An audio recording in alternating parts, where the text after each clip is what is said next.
Gracias, Señor, porque de nuevo estamos en tu presencia y en este momento estamos clamando para que tú nos hables a través de tu palabra. Ahora que estamos, Señor, por iniciar el estudio del capítulo 17 y 18, por favor, Señor, ayúdanos a ver el ejemplo que tu pueblo nos da, el mal ejemplo en este caso, y ayúdanos, Señor, a que esto sea un reto para nuestro corazón, una confrontación hacia nuestra naturaleza y que por favor tú nos ayudes a buscarte a ti, Señor, que tú eres la esperanza para nuestras vidas y para nuestra conducta. Gracias por este tiempo, Señor, de estudio, por los hermanos que han venido, porque estamos acá reunidos y te pido que por favor nos hables. En el nombre de Cristo Jesús oramos. Amén. Muy bien, capítulo 17 del libro de Jueces. Vamos a iniciar el estudio de los últimos 5 capítulos del libro de Jueces. ¿Por qué lo digo así? ¿Por qué digo vamos a iniciar el estudio? Porque si usted lee Jueces en un contexto amplio, estos últimos capítulos parecen ser de otro libro, ¿verdad? Hemos venido estudiando acerca de jueces de manera personal, hemos visto nombres de ellos. ¿Me pueden ayudar con nombres de jueces de los que hemos estudiado? ¿Verdad? Ya llevamos 12, entonces tenemos muchos. Como por ejemplo, Sansón, que es el que acabamos de estudiar, Gedeón, Jefté. Esos son los populares, ¿verdad? Y por allá están los impopulares, ¿verdad? Otoniel, Ahod, ¿verdad? Hemos sacado muchas enseñanzas de ellos. Hemos hablado cómo el libro de Jueces es un libro que pues viene en detrimento, ¿verdad? El hecho que el Jueces empiece con el mejor juez y termina con el peor juez nos va diciendo cómo todo viene en decadencia, ¿verdad? Y usted se recuerda cómo jueces que al principio del libro, como Otoniel, como Ahod, habían hecho pues grandes cosas para el Señor, pero ahora como Sansón en el caso, ¿verdad? El último juez, pues ofendió a Dios de muchas maneras. Y aún así Dios fue misericordioso y le compartió de su espíritu, le dio de su espíritu, le dio de sus fuerzas en el último respiro de su vida. Y bueno, Sansón está en Hebreos 11, ¿verdad? Al igual que Jefté, que fueron personas que cometieron errores, pero Dios tuvo gracia, tuvo misericordia de ellos. La gracia es algo que no ha faltado en el libro, pero lo que ha abundado es el pecado. En el libro de Jueces ha abundado por mucho lado el pecado. Hoy vamos a estar estudiando a partir del capítulo 17. Como les dije, es el último bloque de este libro. El primer bloque del libro, si ustedes lo recuerdan, capítulo 1, capítulo 2, capítulo 3, nos daba un recuento de la historia, incluso era casi igual a los últimos capítulos del libro de Josué, ¿verdad? Habían muchas cosas incluso que eran semejantes. Entonces, habíamos dicho al puro principio del estudio que el libro de Jueces o el estudio de Jueces se puede dividir prácticamente en 3 puntos, ¿verdad? Conquista, caída, coexistencia, caída, ¿verdad? Catástrofe, ¿verdad? Hoy como tal estamos ya en el punto de la catástrofe. Y esta catástrofe es una muestra de cómo el pueblo anda en desenfreno. Ahora bien, quiero hacer una aclaración. Capítulo 17, 18, 19, 20, 21 no necesariamente es aquello que sucedió al final del año de los jueces. Porque recuerden lo siguiente, como ya lo he anunciado antes, el libro de los jueces no necesariamente está escrito de manera cronológica, ¿verdad? No necesariamente es así. Nosotros nos imaginamos en muchos casos que primero fue Ahod y que cuando Ahod se murió se levantó otro juez sobre todo Israel y que ese murió y que luego se levantó el otro sobre todo Israel. No necesariamente. Esos jueces eran jueces en regiones de Israel específicas, ¿verdad? En tribus de Israel específicas. Puede que algunos jueces hayan sido jueces incluso en el mismo tiempo, ¿verdad? Y las historias que vamos a leer no necesariamente están al final.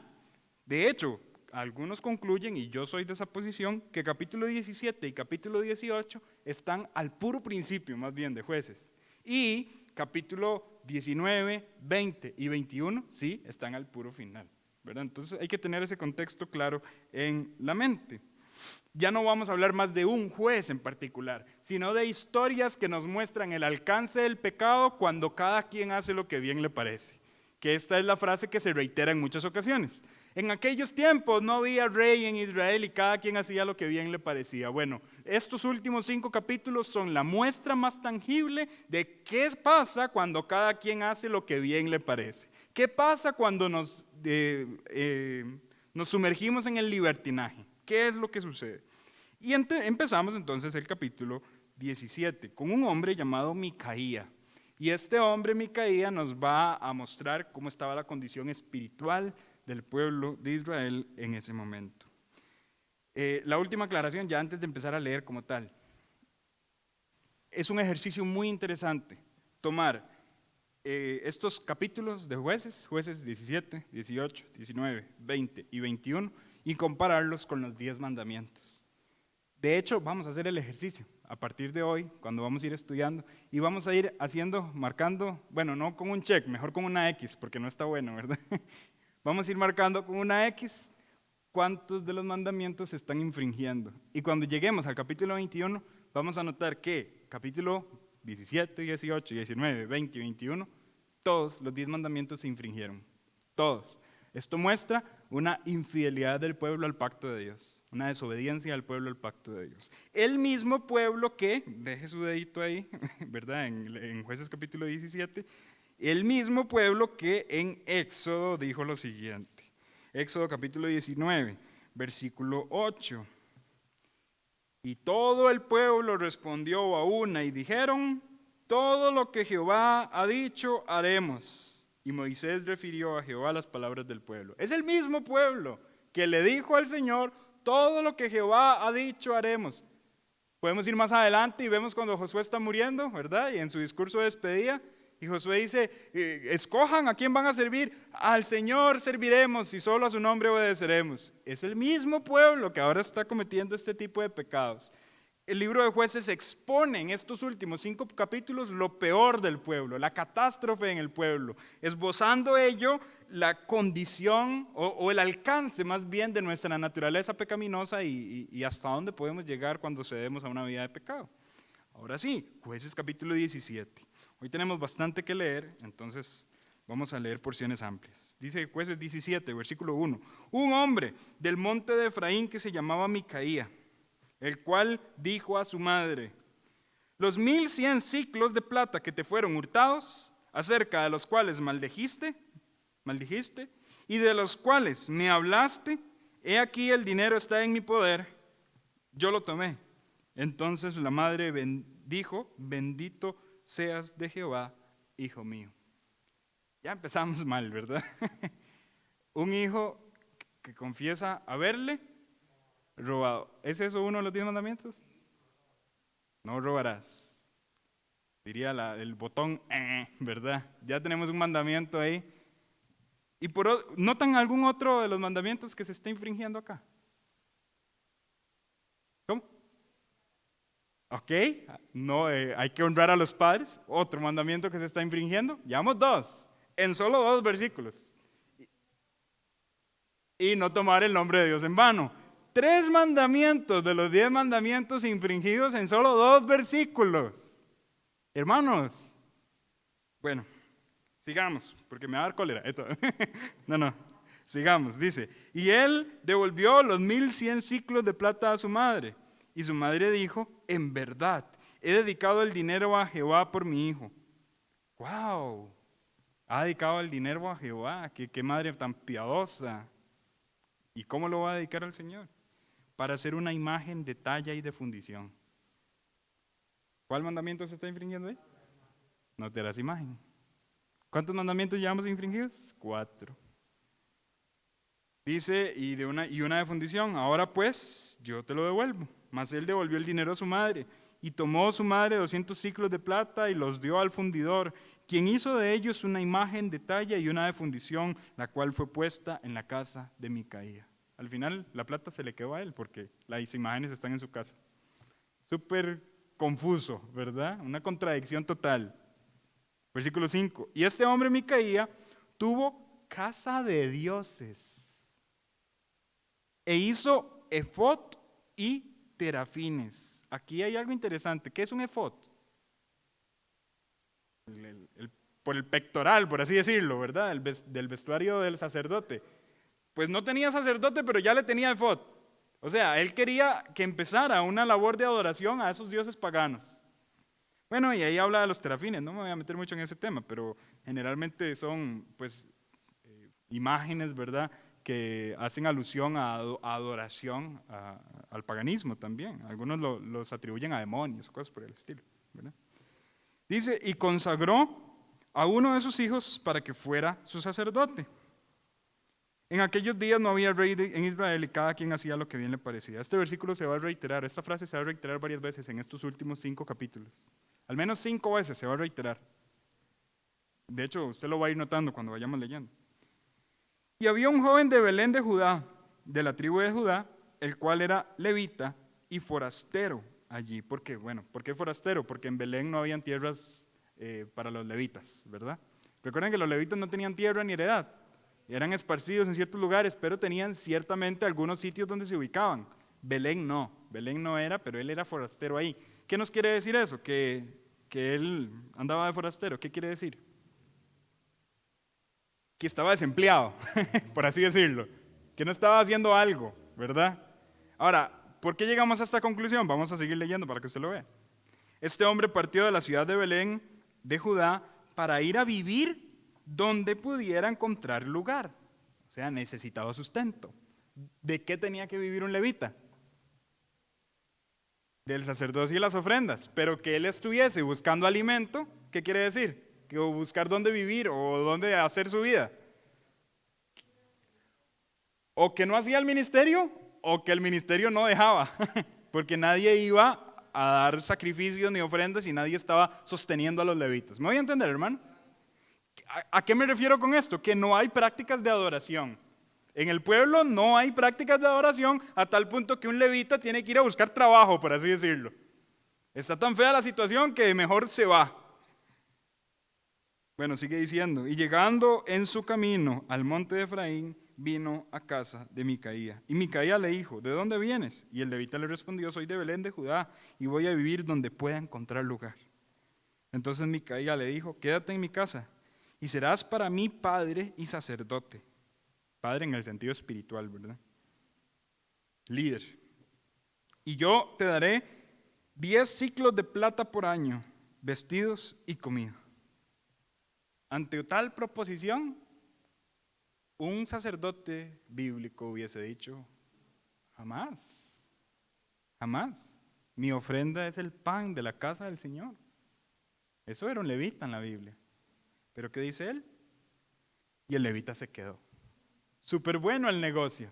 Y voy a ser sacerdote. Algunos llegan a la conclusión de que ni siquiera él podía ser sacerdote de este tipo, porque no era suficiente solo ser levita, sino que tenía que ser levita de la familia de Aarón, ¿verdad? Y no se especifica absolutamente nada del tema. Versículo 11. Agradó pues al levita morar con aquel hombre, y fue para con él como uno de sus hijos. Y Micaía consagró al levita, y aquel joven le servía de sacerdote, y permaneció en casa de Micaía. Y Micaía dijo, ahora sé que Jehová me prosperará, porque tengo un levita por sacerdote. ¿Perciben algún otro mandamiento que haya sido infringido en estos textos? Es más, mis hermanos, hagamos un repaso para tenerlos en la mente. ¿Cuáles son los 10 mandamientos? ¿Sí? Bueno, vamos a Éxodo 20 y los vemos desde la Escritura. Éxodo 20.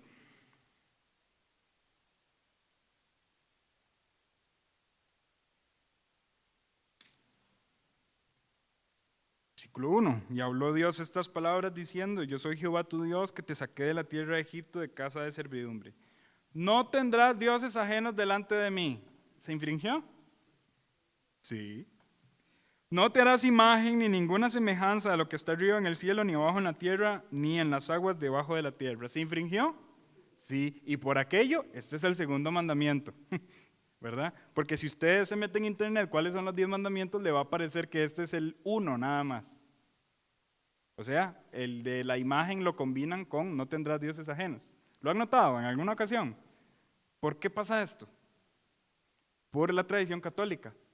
Porque el catolicismo quiere quitar el hecho de que tener imagen sea prohibido por los mandamientos. Y entonces combinan el 1 y el 2. ¿Y qué hacen con el último? Porque les darían 9 la cuenta. ¿Qué hacen con el último? No codiciarás a la mujer de tu prójimo. Usted va a analizar los mandamientos en la tradición católica y el mandamiento de codiciar lo separan, ¿verdad? Que es el que aparece en el 17. No codiciarás la casa de tu prójimo, no codiciarás la mujer de tu prójimo, ¿verdad? Y ahí hacen una división de mandamientos. Eso es un dato ahí para que lo tengamos en la mente, ¿verdad? Ok, no tendrás dioses ajenos, ya. No te harás imagen, ya. No te inclinarás a ella ni las honrarás, esta es parte del segundo mandamiento, ¿verdad? Versículo 7, no tomarás el nombre de Jehová tu Dios en vano, ya lo infringieron. Acá viene uno interesante. Acuérdate del día de reposo para santificarlo. ¿Lo infringieron? ¿Sí o no? No dicen ningún... Podemos interpretarlo por omisión y decir, como no dice que estaban guardando el sábado, lo infringieron.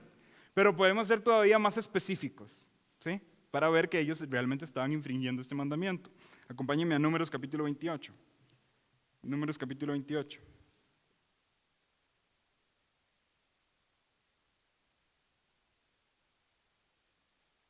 Y en Números capítulo 28 vamos a leer versículo 9.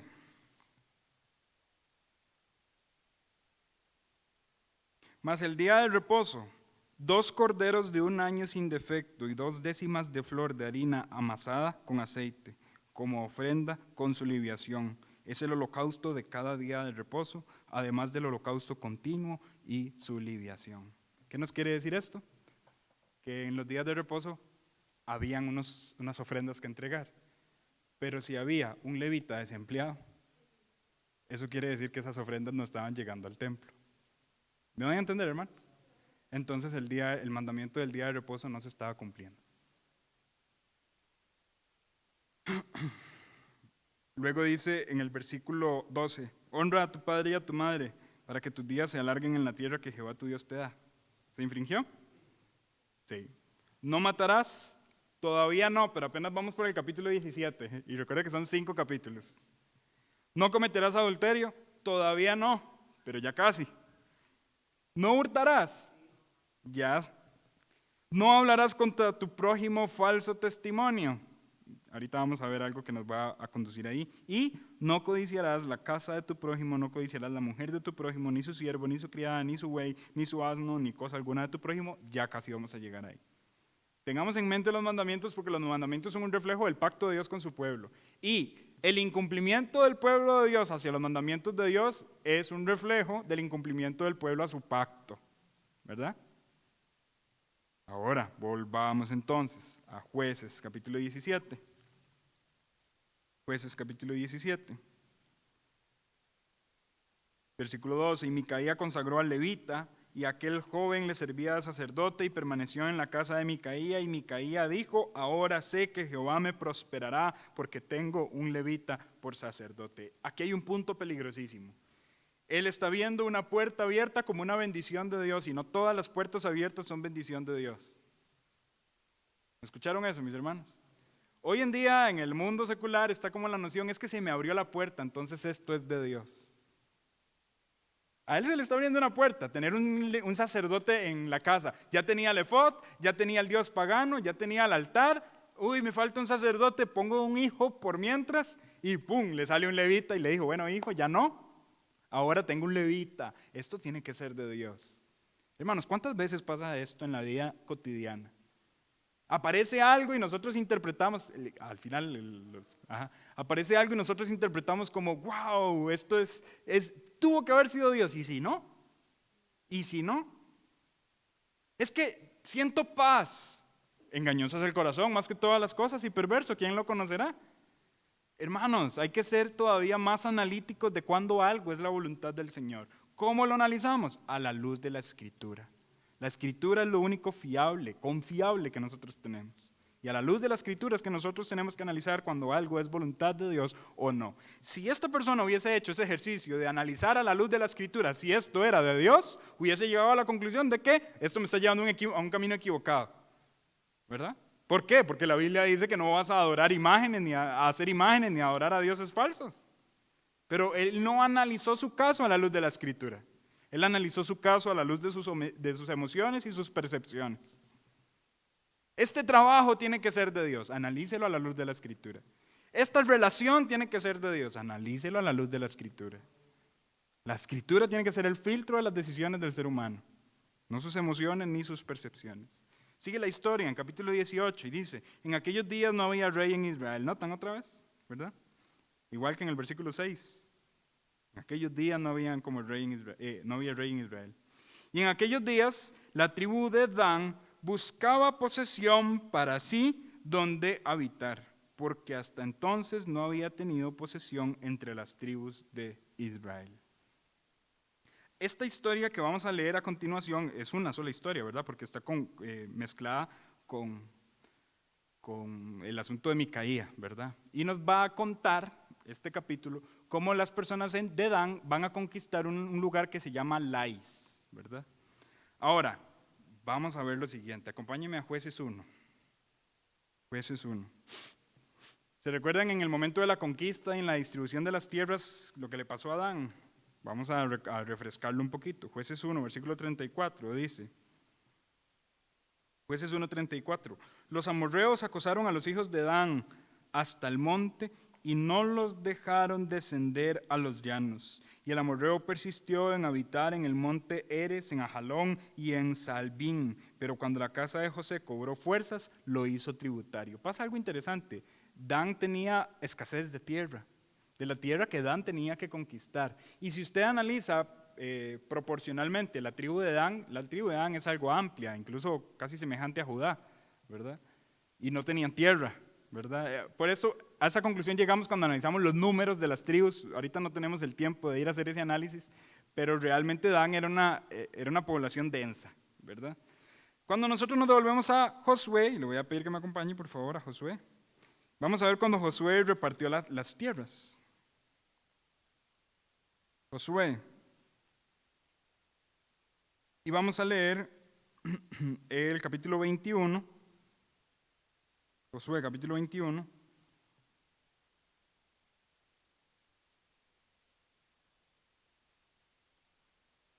Dice el versículo 23, de la tribu de Dan, el Tequé con sus ejidos,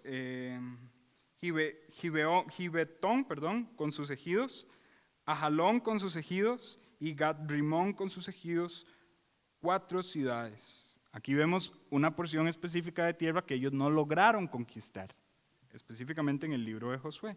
Y vamos a adelantarnos un poquito al libro de Josué y vamos a ir al capítulo 24. Capítulo 24.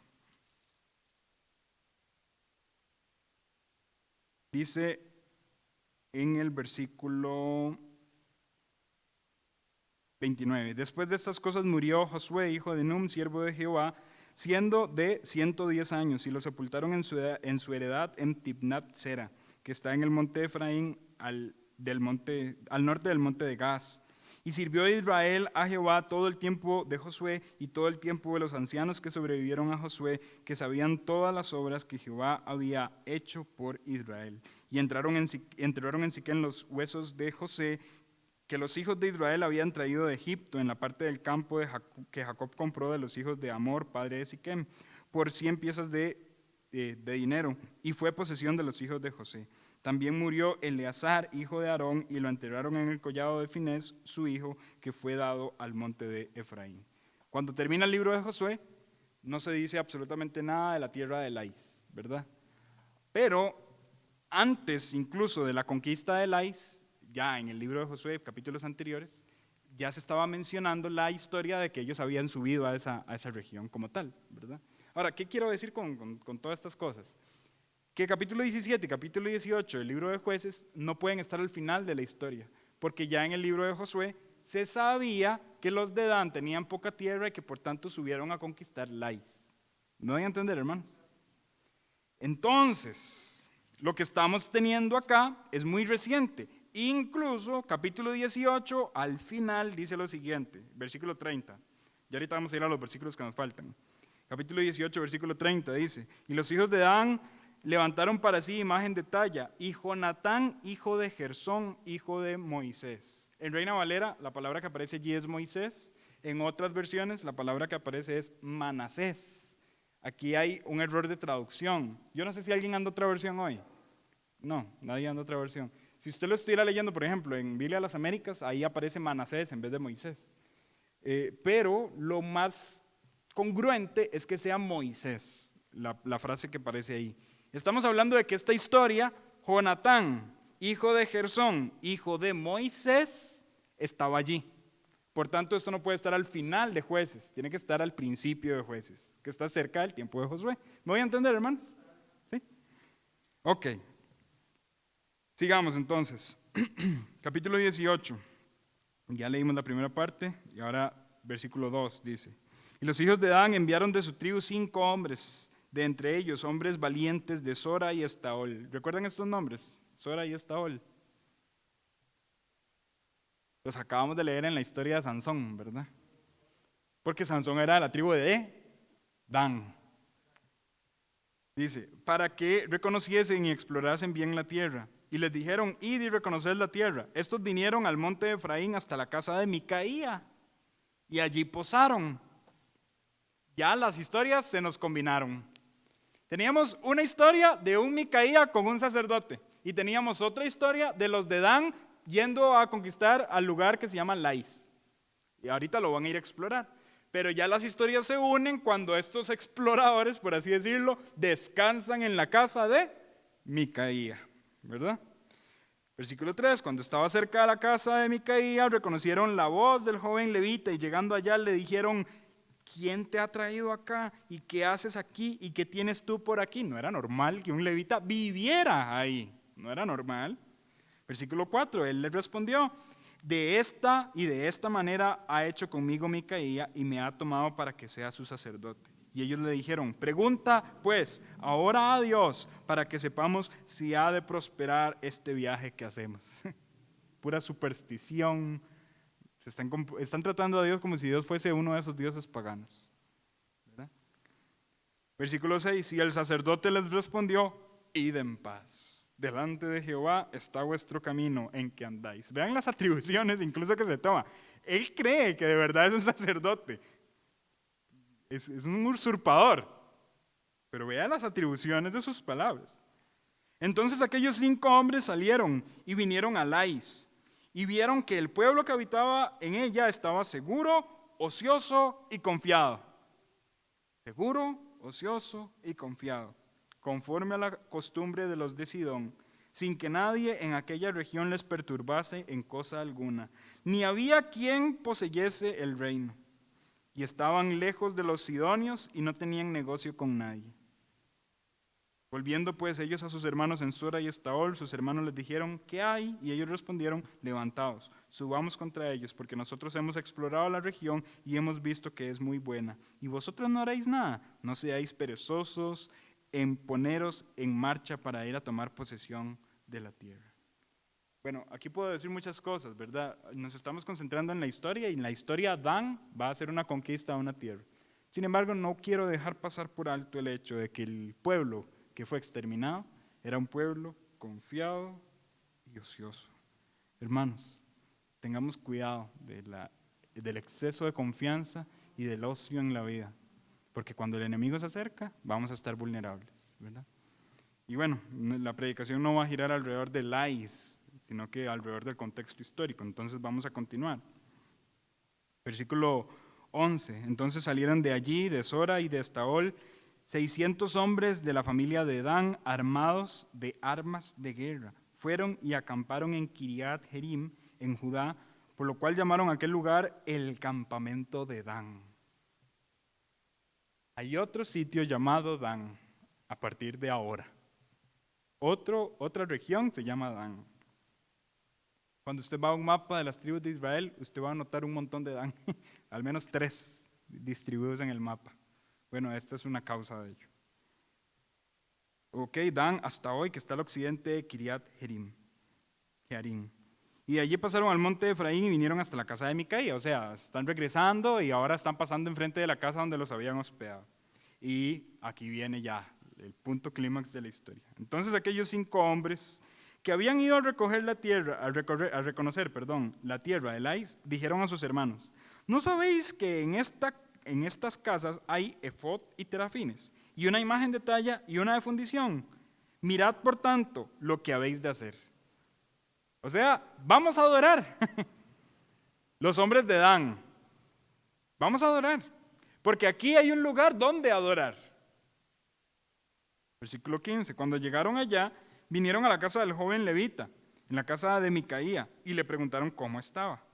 Y los 600 hombres que eran de los hijos de Dan estaban armados de sus armas de guerra en la entrada de la puerta.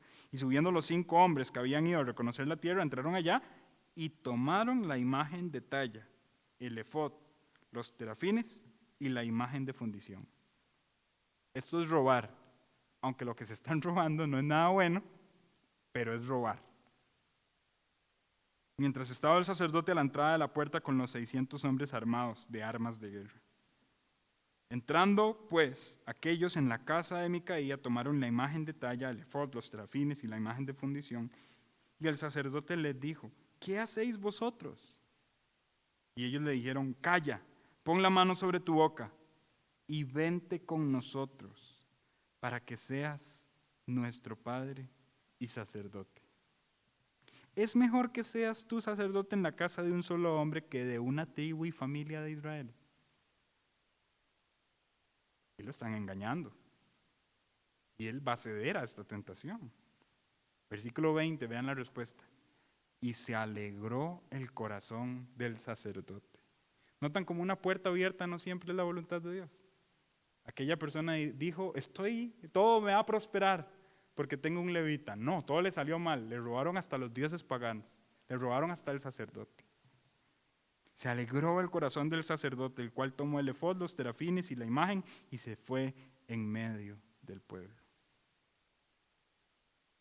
¿Perciben algún otro mandamiento que se esté infringiendo?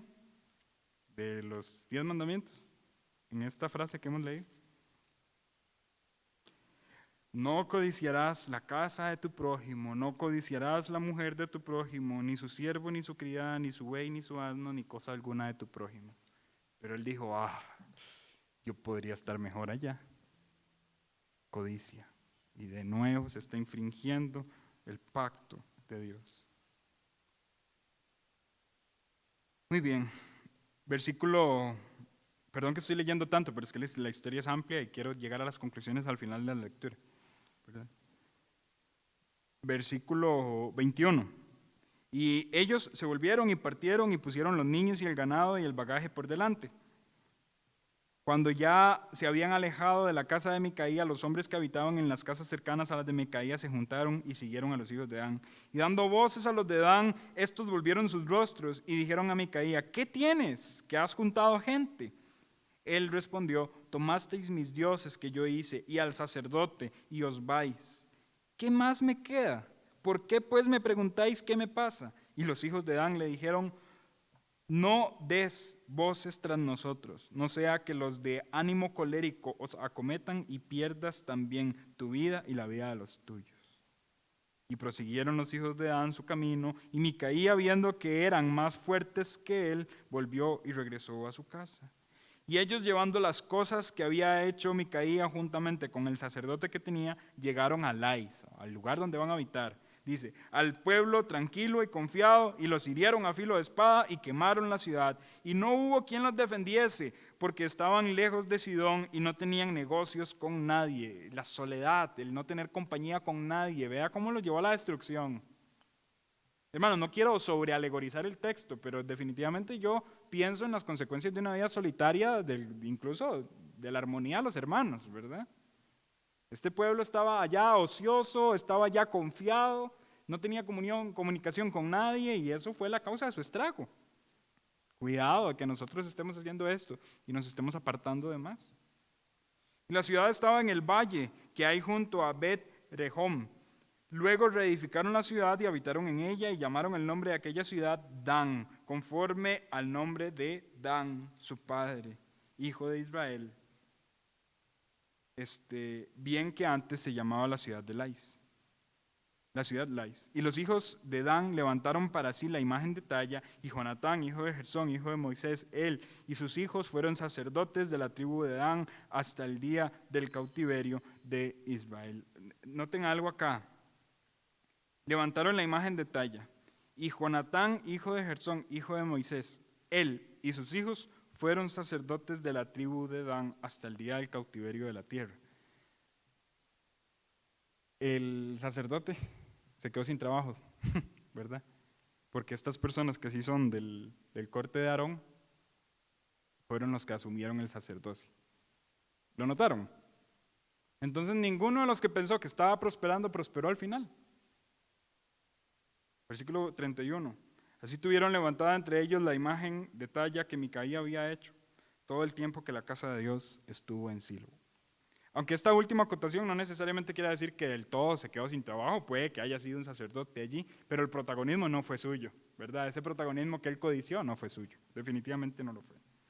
Muy bien, hermanos, con todo esto, ¿a qué podemos llegar? Vean la cantidad de irrespeto al pacto de Dios que estamos viendo en 2 capítulos. Básicamente solo nos falta que maten y que adulteren. De ahí en fuera, todo lo que estaba prohibido en los 10 mandamientos, usted lo tiene ahí explícito. Hay un irrespeto al pacto de Dios. Hay un irrespeto por parte de un hombre llamado Micaía. Hay un irrespeto por parte de un sacerdote levita. Y hay un irrespeto por parte de toda una tribu de Dan.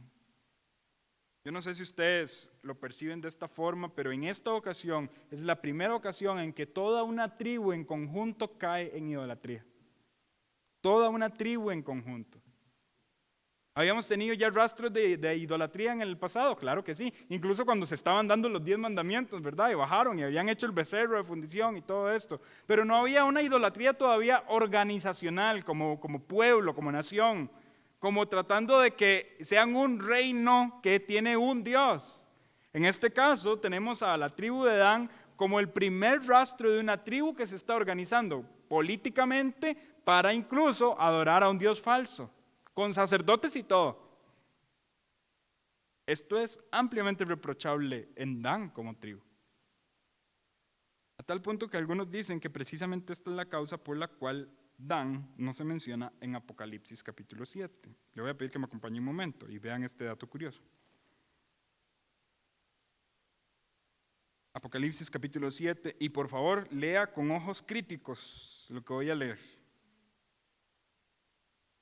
Y oí el número de los sellados, dice versículo 4, Apocalipsis 7, 4. Oí el número de los sellados, 144,000 sellados de todas las tribus de los hijos de Israel. Hay todo un debate de quiénes son esos 144,000. Si usted le pregunta a alguna secta por allá, le va a decir que uno de ellos es, ¿verdad? Pero no.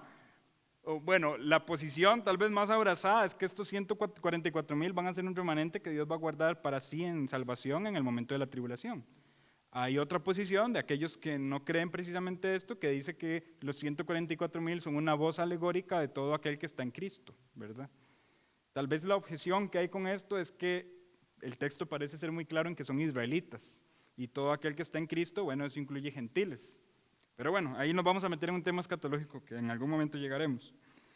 Sigue diciendo, oí el número de los sellados, 144,000 sellados de todas las tribus de los hijos de Israel. De la tribu de Judá, 12,000 sellados. De la tribu de Rubén, 12,000 sellados. De la tribu de Gad, 12,000 sellados. De la tribu de Aser, 12,000 sellados. De la tribu de Neftalí, 12,000 sellados. De la tribu de Manasés, 12,000 sellados. De la tribu de Simeón, 12,000 sellados. De la tribu de Leví, 12,000 sellados. De la tribu de Isaacar, 12,000 sellados. De la tribu de Zabulón, 12,000 sellados. De la tribu de José, 12,000 sellados. De la tribu de Benjamín, 12,000 sellados. ¿Qué tribus faltaron? Dan es la más evidente. ¿Y Manasés sí está? ¿Cuál es? El hermano es el que falta, ¿verdad? Efraín. Pero se menciona José. Puede ser que José esté sustituyendo a Efraín. Pero lo que sí es notable es que Dan no está. Y para que no esté Dan y la cuenta de 12,000 y 12,000 y 12,000 dé al final la suma 144,000, tiene que estar alguien. ¿Quién está de más? Bueno, José podríamos decir que está en vez de Efraín, y los levitas están allí contados, cosa que antes no sucedía en ese conteo como tal. ¿Me voy a entender, hermanos? Ahí hay 12 tribus y Dan no está. ¿Por qué no está Dan? Bueno, algunos teólogos concluyen que Dan no está precisamente por el hecho de que cayeron en idolatría de manera temprana, organizacionalmente, que es lo que acabamos de leer en Jueces capítulo 18, y que es una forma en la que Dios está retribuyendo esa idolatría. Hay algo muy interesante acá. Acompáñenme a Génesis capítulo 49. Génesis capítulo 49.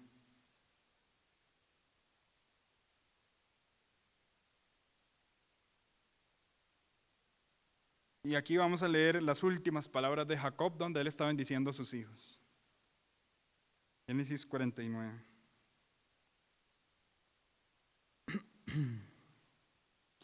Aquí hay bendiciones que se cumplieron pues ampliamente de manera pues profética, ¿verdad? Yo creo que tal vez la más atractiva que nosotros podemos recordar es cuando él dio su bendición específicamente a Judá, ¿verdad? Dice el versículo 8, Judá, te alabarán tus hermanos, tu mano en la cerviz de tus enemigos, los hijos de tu padre se inclinarán a ti. Cachorro de león, Judá, de la presa subiste, hijo mío, se encorvó, se echó como león, así como león viejo. ¿Quién lo despertará? No será quitado el cetro de Judá, o sea, el reino perpetuo, ni el legislador entre sus pies hasta que venga Silo, y a él se congregarán los pueblos. Atando a la vid su pollino y a la cepa el hijo de su asna, lavó en el vino su vestido y en la sangre de uvas su manto. Noten las imágenes, ¿verdad? De sangre, de uva. Dice, sus ojos rojos del vino y sus dientes blancos de la leche. Bueno, proféticamente hablando, nosotros vemos que aquí hay un cumplimiento interesante, ¿verdad? Nos está refiriendo hacia el Mesías. Pero bueno, no es la única profecía. Hay profecía hacia las otras tribus. ¿Y cuál es la profecía que se le da a Dan? Versículo 16. Dan juzgará a su pueblo como una de las tribus de Israel. Será Dan serpiente junto al camino, víbora junto a la senda, que muerde los talones del caballo y hace caer hacia atrás al jinete. Un tropiezo como es el tropiezo de la idolatría. ¿Lo notaron, hermano? Que hace caer al jinete. Tan impactante fue la profecía hacia Adán que Jacob hizo una oración después de haber hecho esta profecía y dijo, tu salvación esperé, oh Jehová. O sea, lo impactó tanto esta profecía que está esperando en la salvación del Señor. Algunos dicen, no me quiero meter en temas polémicos, que esto da luz a la sospecha de que si como la profecía hacia Judá hablaba del Mesías, la profecía hacia Adán hable del anticristo. Y algunos creen en esta sospecha, que el anticristo, como van a ser en Israel, nazca de Dan. Pero bueno, todas estas son suposiciones. Hasta el momento lo que nos queda muy, muy claro, sin caer en esas suposiciones, es que ellos hicieron caer al pueblo, como esa serpiente que está en el camino y que el caballo se tiene que levantar y que el jinete cae. El pueblo de Israel cayó en idolatría por la culpa de Adán. Qué triste esto, mis hermanos. Que lo peor que nosotros podamos decir de una tribu lo tengamos que decir de esta tribu, para la cual ni siquiera hay bendición al final en el libro de Apocalipsis. ¿Y de qué nos sirve todo esto? De ver las consecuencias de no obedecer el pacto de Dios. Esa es la peor consecuencia de la naturaleza humana que está en contra, lejos del pacto de Dios. Estos pecados que se narran, en este caso capítulo 17, capítulo 18 de Jueces, son los que describen vidas alejadas del pacto de Dios. Vidas que adoran dioses falsos, vidas que mienten, vidas que no honran a sus padres, vidas que engañan, vidas que codician. Hermanos, y su vida y mi vida eran esa vida. Nosotros éramos eso. Nosotros éramos Micaía, nosotros éramos el sacerdote, nosotros éramos la tribu de Dan. Porque nosotros no teníamos la capacidad de cumplir con las palabras del pacto. Pero Cristo Jesús vino a ser obediente por nosotros. Y nosotros con fe en Él, por la fe en Cristo Jesús, podemos ser agregados al nuevo pacto. Nuevo pacto que es una realidad en los hijos de Dios, porque el nuevo pacto conlleva un nuevo corazón que obedezca los mandamientos del Señor. Pero con todo esto, una vez en Cristo, una vez siendo pueblos de Dios, una vez estando cobijados dentro del pacto de Dios, cuidado con menospreciar las benditas y preciosas palabras de su pacto. Porque siendo hijos de Dios y estando dentro del pacto, podemos seguir cediendo a la tentación de no honrar a nuestros padres, de codiciar, de mentir, de engañar. Aquello que Dios hizo posible a nosotros lo pisoteamos cuando seguimos siendo insistentes en cometer esos pecados. Dios hizo posible en nosotros obediencia y nosotros pisoteamos ese sacrificio de Cristo Jesús cuando somos desobedientes. Capítulo 17 y capítulo 18, hasta el momento, porque nos faltan 19, 20 y 21, son una muestra muy tangible de las consecuencias en la vida de personas que están lejos en desobediencia del pacto de Dios. Hermanos, yo he notado una muy mala interpretación al tema del pacto. Y he visto cómo personas dicen, no, la ley y todo eso era en el Antiguo Testamento, ahora Cristo es diferente. Y en Cristo solo hay que tener fe en Él. Entendamos lo que significa eso. Tener fe en Cristo Jesús y arrepentirnos de nuestros pecados nos hizo estar dentro del pacto que por naturaleza éramos transgresores. Pero ahora dentro del pacto tenemos que amar la ley. La ley que nos mostró que éramos pecadores, ahora dentro del pacto tenemos que obedecerla. No somos salvos por el cumplimiento del pacto, no. Sino que siendo salvos podemos ser obedientes al pacto. Es la única forma de poder ser obedientes al pacto, por medio de la salvación que es en Cristo Jesús. Por tanto, yo no voy a ir al cielo porque honro a mi padre y a mi madre. Yo no soy cristiano porque no hurto. No, yo soy cristiano por la fe en Cristo Jesús. Yo voy al cielo por la fe en Cristo Jesús. Pero siendo cristiano y teniendo la esperanza celestial en mi vida en la tierra, la naturaleza nueva que Dios ha formado en mí, me va a llevar a una vida de obediencia al pacto. Y esto aleja cualquier percepción de salvo siempre salvo, de que como no se pierde la salvación, hago lo que quiera. Realmente no. La salvación no es solamente un cambio de destino, es un cambio de naturaleza, es un cambio de apetitos. Mi apetito carnal me decía, desobedezca a sus padres. Mi apetito espiritual, siendo yo una nueva criatura, me dice, deleites en obedecer al pacto. Y decimos como David, oh, cuánto amo yo tu ley. Porque la ley, siendo bien vista, es algo que podemos amar, es algo dulce como la miel, es algo precioso como el oro. Siendo bien vista. Es interesante cómo el Evangelio está lleno del pacto de la ley. Lleno del pacto de la ley. Sin pacto de la ley, sin pacto mosaico, no hay Evangelio. Porque como el Evangelio es lo que nos muestra nuestra condición pecaminosa, es lo que nos muestra lo que Cristo logró y es lo que nos muestra cómo debemos vivir. Y ahí está justificación, santificación, glorificación. El Evangelio está lleno de la ley, está lleno del pacto. Y nosotros menospreciamos muchas veces el pacto. Con pequeños detalles tomamos como si no fuera nada cometer pecados que están estrictamente prohibidos en los 10 mandamientos. Y como si fuera nada, le mentimos al polaco.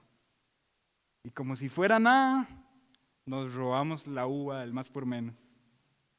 Hermanos, estoy tratando de hacerlo así, de detalles tan minúsculos para que veamos que en cositas tan pequeñas podemos menospreciar el pacto precioso del Señor. Cuidado, cuidado. Capítulo 17 y capítulo 18, capítulo 19, 20 y 21 precisamente son una muestra de a lo que llegan las vidas que no estiman el pacto de Dios. Robarse una uva o mentirle al polaco puede ser algo chiquitito. Pero si seguimos cediendo hacia las tentaciones de deshonrar el pacto de Dios, podemos llegar incluso a tener imágenes en nuestra casa.